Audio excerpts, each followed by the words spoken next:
Bonjour tout le monde, je reviens aujourd'hui avec une nouvelle vidéo unboxing. Ça fait très longtemps que vous ne m'avez pas vu sur cette chaîne. J'ai décidé de faire beaucoup d'autres choses que en fait des points sur mes lectures ou des choses comme ça. En fait je lis plus du tout la même chose qu'avant et je me suis dit que ça n'intéresserait plus tout le monde. En fait je viens de lancer un blog sur l'écologie, voilà, comment adopter un mode de vie plus éthique, plus green, etc. Qui vaut cette vidéo aujourd'hui, qui sera directement mise en article sur mon blog et je vous mettrai du coup tout ce qu'il y a à savoir sur mon blog en barre d'infos sur cette chaîne. On voit mon petit chat. Désolée aussi pour la qualité qui n'est pas forcément terrible, mais je filme avec mon Mac. Certes, on peut mieux faire, je le sais. Mais en fait, mon réflexe n'avait plus de batterie et je me suis dit que faire un unboxing avec une GoPro, c'était pas forcément ce qu'il y avait de mieux non plus.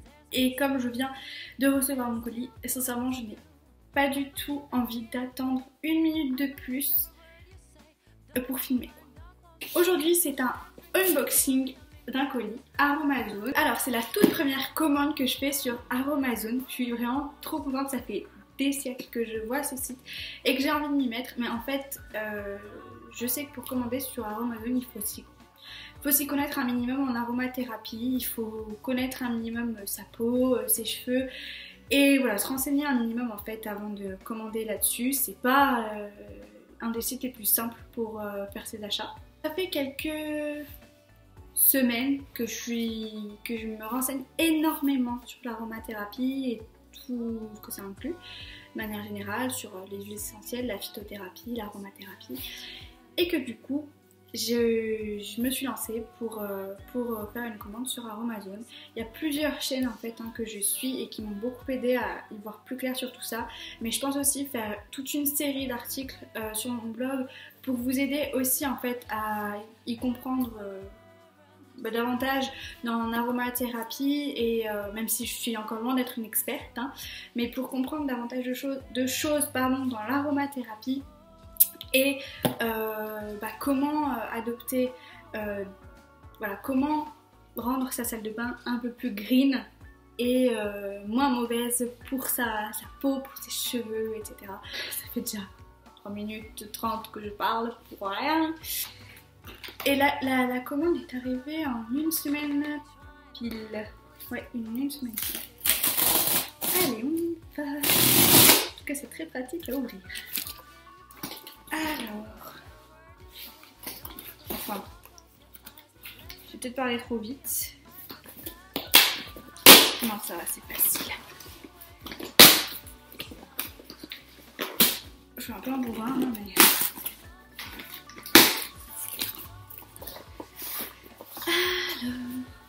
Bah déjà je vois qu'il y a tout est emballé comme ça. Mais alors je sais pas comment je vais m'en sortir. J'ai peur. Oh, je vais en faire partout. Mon chat il va s'échapper. Non, ça ne m'intéresse pas. Désolée pour le changement de luminosité. J'essaie de me replier pour pas que ça glisse tout le monde. Alors, il y a trop de trucs. Premier truc que je vois, c'est le beurre de karité. Beurre de karité végétal, donc directement du beurre de karité pur. Pour être honnête, je ne l'ai pas pris bio. Je sais pas pourquoi. Je sais pas pourquoi. Oh, la texture, je m'attendais pas à ça du tout en fait. C'est horrible parce que du coup, je peux même pas vous montrer. Je vais tenter avec la lumière. Non. Je sais pas si vous arriverez à voir, c'est un peu granuleux et très solide en fait, ça ne coule pas. Je m'attendais pas trop à ça, enfin je m'attendais à quelque chose de solide, mais là ça fait presque fouetté ou granuleux, ça fait pas beurre. Donc j'ai pris du beurre de karité pour une utilisation multiple. Pour ma peau, j'ai la peau très sèche, de manière générale j'ai la peau très sèche. Pour essayer de soigner un peu tout ce qui est irritation, pour soigner un peu tout ce qui est démangeaison, pour accélérer la cicatrisation et pour mes cheveux. Donc voilà, je me suis dit que ça pouvait être un ingrédient très sympa. Alors du coup, ce que j'ai pris pour une huile essentielle, en fait non pas du tout, c'est une huile végétale de noisette. Donc là encore une fois, on ne voit rien. En fait, je l'ai prise seulement en petit pour tester sur ma peau parce que j'ai lu que c'était une huile végétale qui n'était pas comédogène, donc en fait qui ne fait pas de boutons sur la peau. Elle est très pénétrante, donc en fait elle assouplit la peau, du coup elle laisse pas un film gras vraiment sur la peau, donc ça c'est pas mal. J'ai vu qu'elle était protectrice et cicatrisante, et moi j'ai quelques cicatrices de mon acné quand j'étais vraiment ado, et qu'elle était adoucissante pour la peau. Et j'ai lu aussi qu'elle prévenait la déshydratation de la peau, et moi j'ai une peau très déshydratée, très déshydratée. Donc en fait je l'ai pris en petite parce que comme elle est assez chère, je m'étais dit quand même que c'était un certain prix, donc si elle ne me convenait pas, autant ne pas acheter le gros pot quoi. Alors ensuite, qu'est-ce que c'est? Ah oui, alors j'ai acheté un macérat huileux d'arnica pour une raison très précise. C'est qu'en fait, avec Raphaël, mon copain, nous pratiquons de la danse traditionnelle, et en fait on fait beaucoup de spectacles à l'étranger et beaucoup d'entraînement quand il y a des spectacles à faire, ce qui nous donne donc souvent beaucoup de courbatures, et moi en l'occurrence, lui parfois également, des entorses ou des mini-entorses, ou alors des échauffements très prononcés aux chevilles. J'ai les chevilles extrêmement fragiles à cause en partie de la danse. Et du coup, en fait, je me suis dit que le macérat huileux d'arnica, ce serait très pratique à emmener, puisque cet été, en l'occurrence, nous allons nous tourner en Pologne.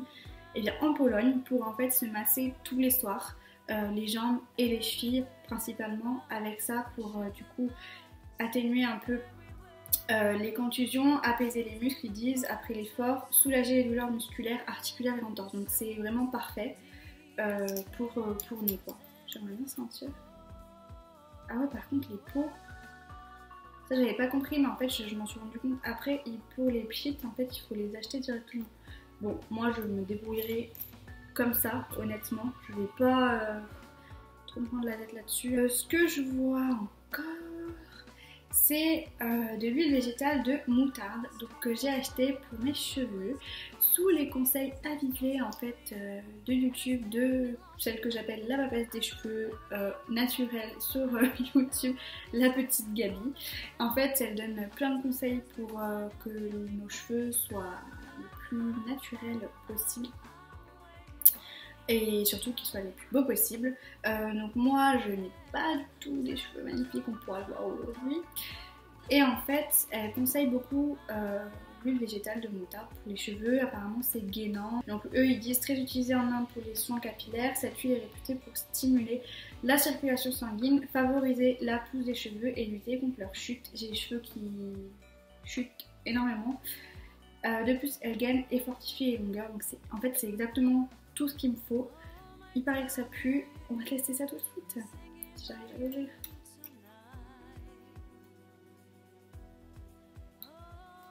Ah oui, c'est infect.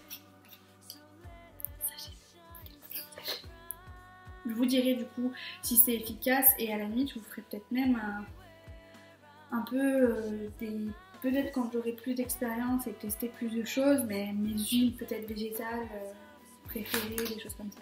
Bon là un classique, c'est l'huile végétale de coco, que tout le monde connaît, tout le monde en parle énormément. Donc pareil, propriété protectrice et émolliente sur la peau. Elle s'emploie aussi pour redonner brillance et vigueur aux cheveux. Moi j'ai toujours utilisé de l'huile de coco sur mes cheveux, donc c'était un pot que j'ai acheté au magasin bio quoi.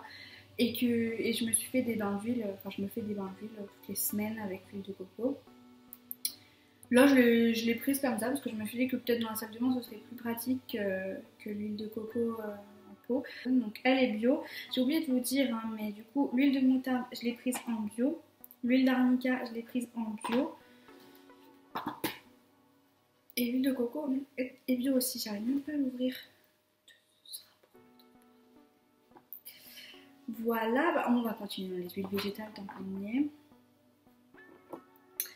Alors j'ai acheté de l'huile végétale. Attends, mais il y a un truc au fond. Est-ce que c'est normal? Est-ce que c'est normal? Alors ça en fait c'est une huile végétale que j'ai achetée, donc c'est l'huile végétale, elle est pas bio, de Chaul Mougra, purifiante et apaisante. Ça vient d'Inde. Donc je remarque qu'au fond il y a une grosse épaisseur un peu solide. Alors je ne sais pas si c'est normal ou si je dois faire quelque chose pour que ça disparaisse ou quoi, mais... Et sincèrement je sais pas, je sais même pas ce que c'est. J'ai juste acheté parce que j'ai vu que c'était une huile qui avait des bonnes propriétés et voilà, des choses intéressantes pour la cellulite. Et en fait moi je fais la cellulo et là je n'avais plus, enfin j'ai acheté une huile à la co en fait, le petit marseillais, et là j'en avais plus, donc je me suis dit que j'allais tester avec une huile naturelle, une huile végétale naturelle. Donc j'ai pris celle-ci. Donc ils disent cette huile est composée d'acides gras rares, connus pour ses propriétés antibactériennes et anti-inflammatoires exceptionnelles. Traditionnellement utilisée dans le soin des maladies de la peau, elle est idéale pour le soin des peaux à problème, des peaux irritées, des pellicules, le problème de cuir chevelu ou des surcharges graisseuses localisées. Je sais même pas trop ce que c'est le Chaul Mougra. Ça permettra d'utiliser une huile végétale qui est méconnue, moins connue. Ça sent pas mauvais en tout cas. Et puis voilà. Et pour ce qui est de la main ici, bah, là on voit très bien. Je ne sais pas trop ce que je dois faire. Et pour finir avec les huiles végétales, j'ai pris de l'huile de ricin pour la pousse des cheveux, donc c'est fortifiant, réparateur, cheveux, ongles, cils. Donc en fait j'ai pris cette huile aussi pour, je vous en parlerai après. Cette huile s'emploie pour fortifier les ongles, les cheveux, les cils, parfaite pour les cheveux secs, dévitalisés, fourchus, cassants, crépus. Elle est connue pour en favoriser la pousse. Donc c'est pour me faire des bains d'huile. En fait, pour les bains d'huile de cheveux, clairement j'ai pris ces trois-là en fait, coco, moutarde et ricin. J'ai acheté un petit embout comme ça de mascara. En fait, c'est pour faire les mascaras maison. Mais il est vide. Et en fait, justement, c'est pour me faire une solution à appliquer en fait sur les cils matin et soir pour les fortifier, les gainer un peu et qui poussent plus vite. Alors, ce que j'ai pris encore, toujours pour les cheveux, hein, ça c'est beaucoup concentré sur les cheveux et la peau. Donc en fait, c'est une base neutre, base shampoing. C'est une base en fait pour les... C'est une base pour les préparations de shampoing. Et je l'ai prise parce que la composition est très très bien. J'essaye de limiter au maximum les shampoings que je peux faire pendant la semaine où je fais du sport, quasiment tous les jours. Et du coup, mes cheveux regressent encore plus vite que d'habitude, sachant que j'ai déjà une tendance de cheveux qui a tendance à regresser. Je me suis donc dit que je pourrais tester une base très très douce, voilà, quasiment effectivement neutre pour laver mes cheveux. J'ai toujours tendance à prendre avec des ingrédients, avec des propriétés ou des choses comme ça. Là, je me dis que c'est quelque chose de neutre. À savoir que d'habitude, j'utilise toujours des shampoings solides. Donc le dernier là que j'utilisais, c'était celui de Lush, que j'aimais bien parce qu'il moussait beaucoup. Et j'avais pas trop aimé celui de l'Amazona. À savoir que celui de Lush, la compo est quand même pas terrible. Et maintenant, c'est vrai que je m'y penche un peu plus et je fais plus attention. Je me suis dit, il faudrait que j'essaye de trouver autre chose. À savoir également que j'ai trouvé des recettes en fait de shampoing solide. Donc, je compte repasser quand même prochainement une commande à Amazon. Pas là dans l'été, mais sans doute à la rentrée, pour essayer de faire mes propres shampoings solides.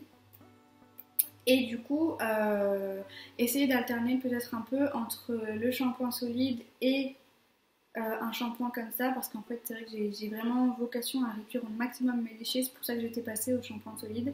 Surtout, je trouve que c'est une utilisation qui est vraiment très très très bien.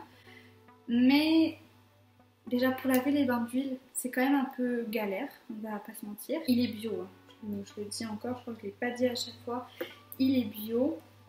Et c'est 250 ml. J'ai pris le masque capillaire de toujours Amazon. Donc c'est la base neutre mais qui est très bien, paraît-il, comme ça. Ce sont pas mauvais. Je m'attendais à des odeurs un peu moins sympas quand même que tout ça.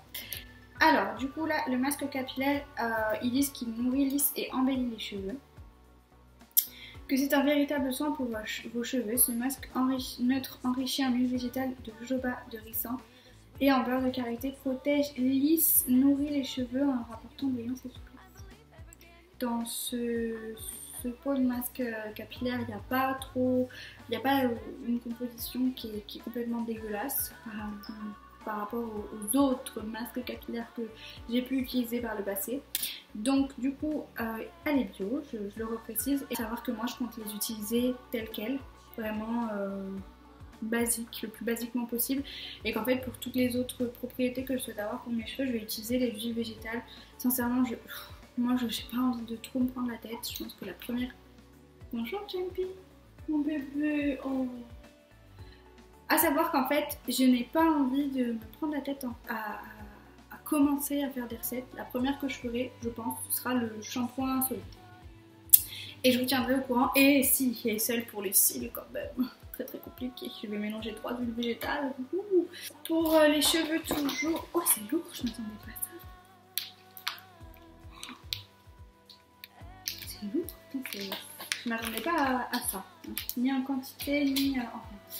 J'ai pris du Rassoul. Voilà. Alors le Rassoul, c'est une argile naturelle nettoyante très douce. Le Rassoul, son traditionnel très réputé au Maroc, s'emploie comme shampoing ou savon très doux mélangé à de l'eau florale. Il respecte le film hydrolipidique de la peau comme du cheveu. Alors pourquoi j'ai pris du Rassoul? Jump, si tu pouvais m'expliquer. Jump, tu fais quoi? Arrête. On regarde pas comme ça. Pourquoi j'ai pris du Rassoul? Pour me faire des shampoings doux en fait, du coup avec l'argile. Ma belle-mère m'a dit que ça pouvait être très efficace en fait pour les cheveux qui ont tendance à progresser rapidement, ce qui est mon cas depuis des années et des années et des années. Donc je me suis dit qu'en fait j'avais envie de tester les shampoings, les masques sur le cuir chevelu au Rassoul pour essayer d'espacer mes shampoings dans un premier temps, de garder les cheveux le plus propre possible, le plus longtemps possible. On va passer au reste. Il en reste plein et ça fait 26 minutes que je parle, en vrai mais c'est abusé. Et les deux petites crèmes neutres pareilles en fait qu'ils ont, en fait c'est le même principe que le shampoing et le masque capillaire, mais là du coup ce sont des crèmes pour le visage. Donc j'ai acheté les deux crèmes neutres qu'ils ont, donc il y en a une. En fait je me fie jamais au peau normale à sèche ou peau normale à mixte, je me fie jamais à ça, je suis désolée. En fait il y en a une, c'est la crème jeunesse qui est à l'acide hyaluronique, et il y en a une autre, c'est la crème désaltérante qui est au gel d'aloe vera. J'ai eu envie de prendre les plus petits formats des deux et tester les deux, voir laquelle me correspond mieux pour du coup par la suite prendre le plus grand format dans celle que j'aurais préférée. La crème jeunesse, elle sent très très très bon, j'adore l'odeur. Ça sent un peu le cosmétique de base qui sent bon, le cosmétique. Chose que je n'avais plus l'habitude puisqu'en fait moi je m'hydrate la peau avec de l'huile d'avocat, mais je déteste l'odeur. Et la désaltérante, elles n'ont pas du tout la même texture les deux déjà. Bon, elles sentent la même odeur par contre, quasiment. Et la désaltérante, voilà. Alors j'ai également acheté, sur la fin, c'est l'avant-dernier produit, un hydrolat, donc une eau aromatique. Donc là j'ai choisi d'opter pour l'hydrolat de pamplemousse, qui est tonique et stimulant, donc effectivement à utiliser en lotion tonique. Ils disent, cette eau purifie les peaux grasses ou mixtes et lutte contre la chute des cheveux. Toujours le même problème. Alliée minceur, elle aide à combattre la cellulite. Toujours le même problème. Tonique, c'est un atout en cas de fatigue. Je l'ai pris un peu pour toutes ces raisons, parce que déjà je me suis dit que cet hydrolat pourrait m'aider pour toutes ces raisons. Enfin, je comptais l'utiliser en tonique, parce qu'en fait moi j'ai très facilement la peau qui va avoir ça sent trop bon. Un aspect terne, très bien, on max éteint, on adore. qui va avoir un aspect terne ou fatigué. Donc en fait j'aime bien quand même avoir une peau assez éclatante en complément. Donc je me suis dit que ça pourrait être sympa à ce niveau-là et puis que ça sentait bon, que c'était vivifiant quoi, le pamplemousse. Voilà. Dernier produit et pas des moindres, le gel d'aloe vera. Je vais encore vous dire ce qu'il y a écrit, mais riche en vitamines, en acides aminés et en minéraux, le gel d'aloe vera est connu pour réparer, soulager et protéger les peaux des ablations et du vieillissement. Le gel natif est obtenu à partir du filet frais de la plante. Alors pourquoi j'ai acheté du gel d'aloe vera? Pour mes cheveux et ma peau. Je me suis dit que alterner entre mes petites crèmes, mon gel d'aloe vera, pour m'hydrater la peau, ça pouvait être sympa parce qu'en fait c'est très protectrice et cicatrisante, donc moi et réparatrice. Donc pareil, c'est toujours ces petites histoires de légères cicatrices qui me restent d'acné, qui vont être très difficiles à faire partir parce qu'elles sont un peu incrustées. Alors il paraît que le gel d'aloe vera n'est pas si hydratant que ça. Il paraît qu'il ne pénètre pas vraiment la peau en profondeur pour l'hydrater, mais plutôt qu'il laisse un film protecteur sur la peau en fait pour le protéger des agressions extérieures. Donc je pense que c'est bien pour effectivement tout ce qui est pollution, quand on vit en ville et effectivement vieillissement de la peau. C'est dans ce sens là que je l'ai acheté. Et du coup pour les cheveux, puisque pareil la petite Gabi en fait dit que c'est excellent pour les cheveux. Elle en met elle parce qu'elle a les cheveux bouclés, mais je suis sûre que moi j'ai les cheveux lisses, vous verrez peut-être pas là.